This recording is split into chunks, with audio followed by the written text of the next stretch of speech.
All right, let's talk about something that's probably on your plate every single day, but you've likely never seen it. I'm talking about a system called HACCP.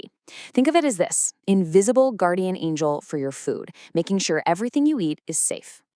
Let me ask you something. Have you ever bitten into a biscuit and just trusted that there's not going to be a tiny piece of metal in it? Or that the chicken sandwich you just bought is actually cooked properly? Well, that trust isn't based on luck. It's based on a system. Okay, so here's how we're going to break it all down. First, we'll look at the big challenge in food safety. Then, we'll dive into what HACCP actually is. Think of it as our roadmap. We'll see it in action, unpack the 7 core principles behind it, and finish up with why this whole thing is so important. All right, first up, the food safety challenge. You got to understand, any place that makes food is basically a battlefield. They're constantly fighting off these invisible enemies, right? You've got biological hazards, chemical ones, even physical stuff. And the stakes? They are incredibly high. We're talking about people's health and a company's entire reputation. So how do you win that battle? How do you navigate all those risks? Well, that's where HACCP steps in. And the key thing to get is that it's not about cleaning up a mess after it happens. No, it's about being smart and creating a plan so the mess never happens in the first place. It's all about prevention. HACCP. It stands for Hazard Analysis and Critical Control Points. It sounds a bit technical, I know, but just focus on those words. You analyze the hazards, and you find the critical spots to control them. See? The whole idea is to stop trouble dead in its tracks way before that food is ever packaged up. And honestly, the best way to picture it is as a safety roadmap. You wouldn't go on a long road trip without a map, right? You wouldn't just hope you end up in the right city. It's the same idea. HACCP maps out the entire food production journey, pinpoints every single spot where a wrong turn could happen, and puts up a big, clear sign, a control, to keep things on the right path. Okay, enough theory. Theory's great, but let's get practical. How does this roadmap actually look when the rubber meets the road? Let's take a look at 3 completely different foods and see this system in action. First up, ready-to-eat chicken. You know, the kind you'd get in a salad or a sandwich. The number one enemy here? Biological hazards. We're talking nasty bacteria. So, here's the game plan. The hazard? Salmonella. The control? Cooking. But just cooking isn't good enough. You need a critical limit. In this case, the chicken has to hit an internal temperature of 75 degrees Celsius, period. So how do you know you hit it? That's monitoring. You're checking every batch with a thermometer. And if a batch doesn't hit that magic number, that's when the corrective action kicks in. You just keep cooking it until it does. Simple, right? And finally, verification. Someone's double-checking the logs every day to make sure the whole system is actually working. It's this perfect closed loop of safety. Okay, let's switch gears. From chicken to packaged biscuits. Here, we're not so worried about bacteria. The big concern is a physical hazard. Imagine the giant mixers and machines that make thousands of biscuits. What if a tiny screw or a fragment of metal breaks off? That's the hazard. So the critical control point is a super sensitive metal detector that every single biscuit passes through. For monitoring, they run test pieces through it all the time to make sure it's working perfectly.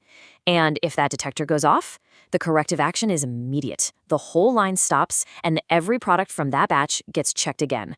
It's like a bouncer at a club. Nothing gets past it that isn't supposed to be there. All right, for our last example, let's talk about a chemical hazard. And this is a really serious one for millions of people. Allergens. Let's say we're making chocolate, and some bars have nuts and some don't. The hazard is getting nut residue into a nut-free bar, or putting the wrong label on the package. The critical limit here is literally 0 cross-contact. So how do they monitor that? With strict cleaning procedures between batches and double-checking every single label before a run starts. If there's a mix-up, the corrective action is to hold the entire batch. A mistake here isn't just a quality issue, it could be a life-or-death situation for someone with an allergy. So the control has to be absolutely rock solid. So think about what we just saw. Chicken, biscuits, chocolate. A bacteria, a piece of metal, an allergen. 3 totally different problems, but each one was handled with a clear, logical plan. You might have noticed a pattern, right? This isn't just people making up rules on the fly. There's a core system, a framework that underpins all of this. And that framework? It's built on 7 core principles. These are like the building blocks for any good HACCP plan. And the cool thing is, you've actually already seen them at work in our examples. You just didn't know it yet. Let's quickly run through them. Number 1, analyze the hazards. We did that. It was salmonella in the chicken. 2, identify the critical control points, or CCPs. For us, that was the cooking oven. 3, establish critical limits. That was our 75-degree temperature. 4, set up monitoring. That's checking the temp of every batch.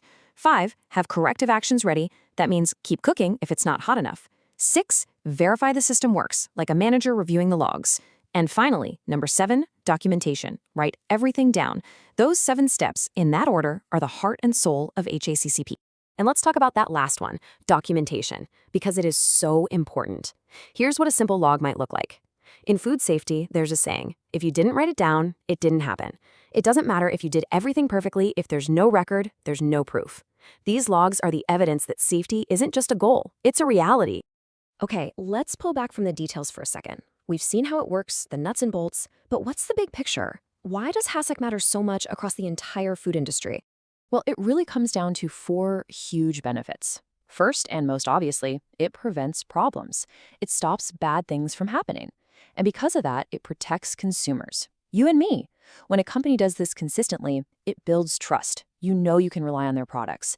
And finally, in most places, it's not just a good idea, it's the law. It supports compliance.